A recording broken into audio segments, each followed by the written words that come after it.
जगात भारी पंढरीची वारी, विठ्ठलाच्या द्वारी एक मुखान बोला राम कृष्ण हरी.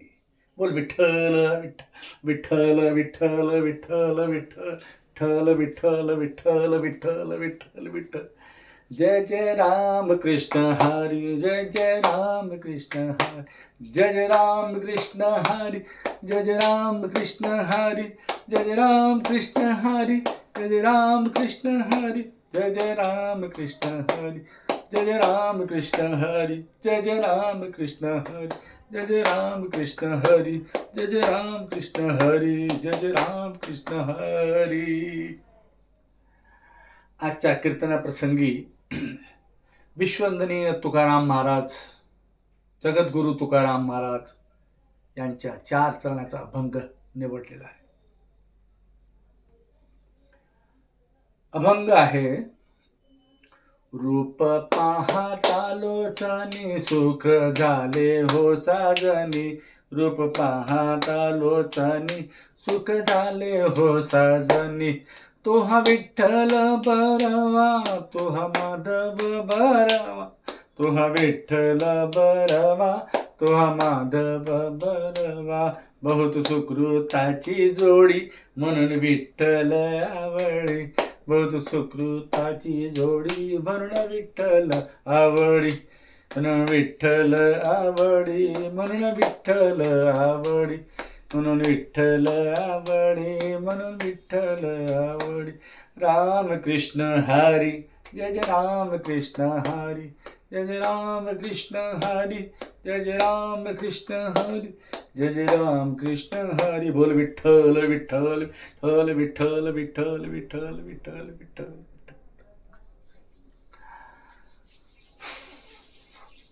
प्रारब्ध जाण भक्ताचे जाण, प्रारब्ध दान भक्ताचे जाण. विश्ववंदनीय तुकाराम महाराजांनी संतांचं वर्णन काय केलंय महाराज, काय सांगावं मावली. तुकाराम महाराजांनी जुन्या संतांची शक्ती सामर्थ्य यांनी कसं पणा लावलं. वारकरी संप्रदायाचे सर्वांवरच उपकार आहेत, परंतु ज्ञानेश्वर महाराज आणि तुकाराम महाराजांनी, महाराज हा वारकरी संप्रदाय जिवंत राहावा, याला पुढे चालना मिळावी, लोकांचं भलं व्हावं, लोकांना अध्यात्म मिळावा, परमार्थ सार्थ करतावा, याचे अतोनात कष्ट केले. प्रसंगी समाजाचा दुष्टपणा अंगावर घेतला. तुकाराम महाराजांनी बरंच काव्य लिहून ठेवलेलं आहे, लोकोपयोगी बरेच गोष्टी करून ठेवलेल्या आहेत. तुकाराम महाराज विश्वगुरु जगतवंदनीय आहेत. महाराजांनो, मौलींनो, आपल्याला पैसा मिळाला तर भाग्य उजळलं, बायको मिळाली तर भाग्य उजळलं, मुलगा झाला तर भाग्य उजळलं. अहो, त्यापेक्षा संत समागम, संताची संगत मिळाली तर किती उजळलं, किती भाग्य उजळलं. नारदांचा स्पर्श झाला वाल्या कोडीला, ज्याने 7 रांजण भरले. एक मनुष्य मेला की एक खडा टाकला, एक मनुष्य मेला की एक खडा टाकला. असं 1 रांजण भरलं, 2 भरले, 3 भरले, 4 भरले, 5 भरले, 6, 7 रांजण भरू खळे भरले. त्याला नारदाचा स्पर्श झाला, तो वाल्या कोळीचा वाल्मिक ऋषी झाले. महाराजांनो, संत स्पर्श, चांगला स्पर्श कसा असतो याची तुम्हाला एक कथा सांगतो, छोटीशी कथा सांगतो. एका राज्याचा राजा होता. त्याच्या राज्यामध्ये 9 रत्न असतात ना, तसा एक रत्न शास्त्री बुवा होते. शास्त्री बुवा विद्वान होते, हुशार होते, सद्ग्रस्त होते, सुज्ञ होते. पण समाजामध्ये एक कीड आहे ना, एक सवय आहे ना, कोणाचं चांगलं होताना बघायचं नाही. तर त्याला 4-5 लोकांचा विरोध होता. इतर रत्न होते त्यांचा. तर त्यांनी संगनमत केलं आणि राजाला सांगितलं, राजा, अहो हा नुसता खातो, नुसता पितो, राहतो. तुम्ही याला शास्त्री बनवून ठेवलं, आपल्या राज्याचा पुरोहित बनवून ठेवला, नुसता खातो आणि राहत होतो. काय काम आहे याचं? याला 2 प्रश्न विचारा. याला 2 प्रश्न विचारा. त्याची विद्वत्ता सिद्ध करा. राजाच्या डोक्यात गेलं, साली ही गोष्ट खरी आहे. त्याला आपण घर दिलंय, त्याला आपण शेती दिली आहे, त्याला दररोजचा शिधा देतो घरी, म्हणजे जेव्हा खायला. शिधा म्हणजे जो सिद्धा येतो आणि सिधा घरात तो सिधा बनतो, त्याला म्हणतात शिधा. सिधा देतो. राजाला वाटलं की खरी गोष्ट, याची परीक्षा घ्यावी, याला 1-2 प्रश्न विचार. म्हणे प्रश्न काय विचारायचे? शास्त्री बुवांना प्रश्न काय विचारायचे? तर म्हणजे त्यांना प्रश्न विचारा की देव काय खातो आणि देव काय करतो. महाराजांनी शास्त्रीला बोलवलं. शास्त्री बुवा, बोला महाराज. शास्त्री बुवा म्हणे, देव काय खातो आणि देव काय करतो? शास्त्री बुवा विचार पडले. शास्त्री बुवा म्हणे, देव नैवेद्य खातो, फळे भाज्या खातो. नाही नाही म्हणे शास्त्री, मला योग्य उत्तर पडलं, मला योग्य उत्तर पाहिजे आणि माझं समाधान झालं पाहिजे.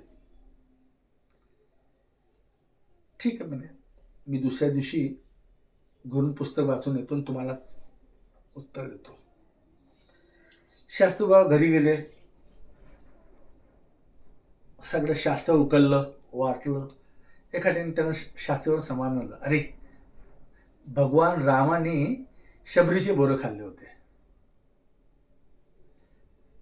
तर मग लगेच आले ते म्हणे, महाराज, भगवान रामांनी शबरीचे बोरं खाल्ले. शास्त्री, ह्या सगळ्या गोष्टी माहीत आहे लोकांना. हे याचं न्यायाने माझं समाधान होणार नाही. या परत अभ्यास करू नये. ते गेले घरी, चिंतेत पडली. बायकोने विचारलं, काय नाही असाचा प्रश्न आहे. म्हणजे अजून वाचन करा तुम्ही. त्यांनी अजून वाचन केलं. मग द्वापार युगात श्रीकृष्णांनी दूध, दही, तूप, लोणी खाल्लं होतं. म्हणे भगवंतांनी हे खाल्लं आणि जगत श्रुत आहे, सर्वांना श्रुत आहे, सर्वांना माहिती आहे. मग ते परत गेले. म्हणे महाराज, सापडलं उत्तर सापडलं. बरे काय? म्हणे महाराज, द्वापार युगामध्ये भगवान कृष्णांनी दूध, दही, तूप, लोणी खाल्लं. म्हणे भगवान हे खात. हे मूर्खा, या गोष्टी सगळ्यांना त्या सांगून उद्या माझ्या प्रश्नाचं उत्तर नाही मिळालं, घर वापस करायचं, तुला दिलेली जमीन वापस करायची, तुझं सिद्धाबन राज्य सोडून चालायचं. पहिल्या तोंडाने शास्त्री घरी आले. घरी आल्यावर चिंतेत बसले होते. त्यांचा एक नौकर होता. नौकर बोलला, महाराज काय झालं? म्हणे, अरे जी गोष्ट मला येत नाही तुला काय येणार नाही, मला विचार करते. जाडजूड अण्णा होता तो. अरे म्हणे, तू काय उत्तर देशील? जाडजूड पैलवान माणूस, तुझ्या कामाचं नाही. म्हणे मला प्रश्न तर सांगा. असे तुम्ही हारलेच, 2 दिवस वापस आलेच, तुम्ही गेलेच आहे. म्हणे मला सांगा, काही कामी पडेल मी, एवढं वर्ष तुमच्यावर काम. अरे म्हणे, राजाने सांगितलं मला की देव काय खातो आणि देव काय करतो.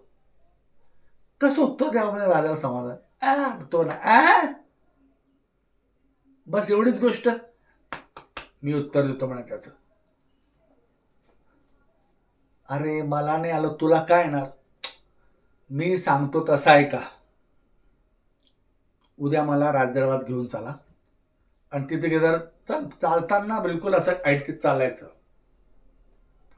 त्यांना वाटलं पाहिजे की याला उत्तर आलंय आणि हे चिंतित असं दाखवू नका तुम्ही. आणि त्याच्या तिथे गेल्यानंतर त्यांना सांगा, महाराज असे काय प्रश्न विचारतात? हे छोटे मोठे प्रश्न नाही, माझा नौकर सांगून दिलं याचं उत्तर. एवढं करा ना, पुढचं काम माझं बघून घेतो. शास्त्री वाटलं माझ्याजवळ काही उपाय नाही आहे, एक वेळा हा उपाय करून तर बघू. तसं तर घर आपल्याला सोडायचं आहे, राज्य सोडायचं उद्या जायचंच आहे. बायकोला सांगितलं तू तयारी करून ठेव, उत्तर नाही मिळालं तर आपलं राज्य आपल्याला मारणार तर नाही तो, पण आपल्याला राज्य सोडावं लागेल. दुसरा दिवस उजाडला.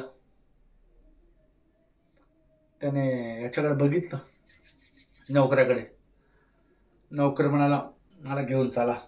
शास्त्री बुवा तुम्ही घेऊन चाला, मी करतो तुमचं उत्तर देतो मी.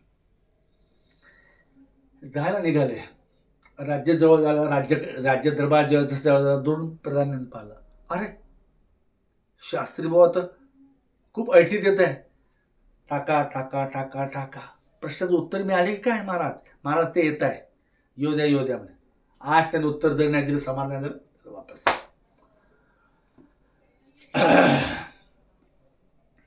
राज्यदरात घुसले, बसले. शेजारी नोकर बसला. ऐटीत होते शास्त्री भाऊ. महाराजांनी विचारलं, शास्त्री महाराज उत्तर सापडलं का? हो महाराज उत्तर सापडलं, पण असे प्रश्न तुमचे, त्याचं उत्तर माझं हा दिल, नोकर दिल, असे उत्तर. अरे तुझा नौकर का देऊ ना, पण उत्तर पाहिजे मला समाधानकारक उत्तर. तर विचारा प्रश्न, विचारा प्रश्न. काय नाव आहे बाळा तुझं? म्हणे साहेब माझं नाव शालिक, मी यांचा नौकर. सांग माझ्या प्रश्नाचं उत्तर. म्हणजे देव काय खातो सांग.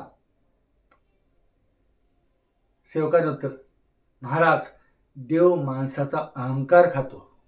वा महाराज खुश. अरे वा का उत्तर दिले तुझे, वा वा वा वा वा वा वा. पण माझ्या दुसऱ्याचं प्रश्नाचं उत्तर, दुसरा प्रश्न असा आहे की देव काय करतो? नोकरान, महाराज त्याचं उत्तर मी तुम्हाला 4 लोकांना सांगू शकत नाही. म्हणे का बरं? नाही महाराज मी त्याचं उत्तर तुम्हाला 4 लोकांना सांगत नाही, मी तुम्हाला एका खोलीत सांगेल. ठीक आहे चला. महाराज याच्यानं उठले, किरकोळ प्रवृत्तीचे पटकन उठले आणि म्हणाले चल खोलीत चल. तर तिथं सांग, पण माझ्या प्रश्नाचं उत्तर मिळालं पाहिजे, नाहीतर याद राख. जी महाराज. तो खोलीकडे जाताना, महाराज एक विनंती आहे. बोला. मी तुम्हाला फक्त एकट्याला सांगेल, तुमच्यासोबत हे 4 लोक नको, हे तुमचे 4 मंत्री नको. मंत्रीने तुम्ही बाजूला. परत चालता अजून 2 अंगरक्षक होते. महाराज एक विनंती आहे, बोला. म्हणे अंगरक्षकही नको. नको नको महाराज, हे अंगरक्षकही नको. त्या बॉडीगार्ड अंगरक्षकाला काढलं. महाराज एका रूममध्ये गेले, जिथे 2 मशाली पेटलेल्या आहेत. मोठा महाल आहे, समोर सिंहासन आहे. सिंहासनावर बसले. याने बघितलं मंत्री नाही आणि अंगरक्षकही नाही. दरवाजा बंद केला. अरे काय करतो महाराज, हे 4 लोकात 10 लोकात ऐकण्याचं उत्तर नाही, हे त्याचं उत्तर तुम्हाला देतो. बोल. महाराज जसे बसले तसे, अय महाराज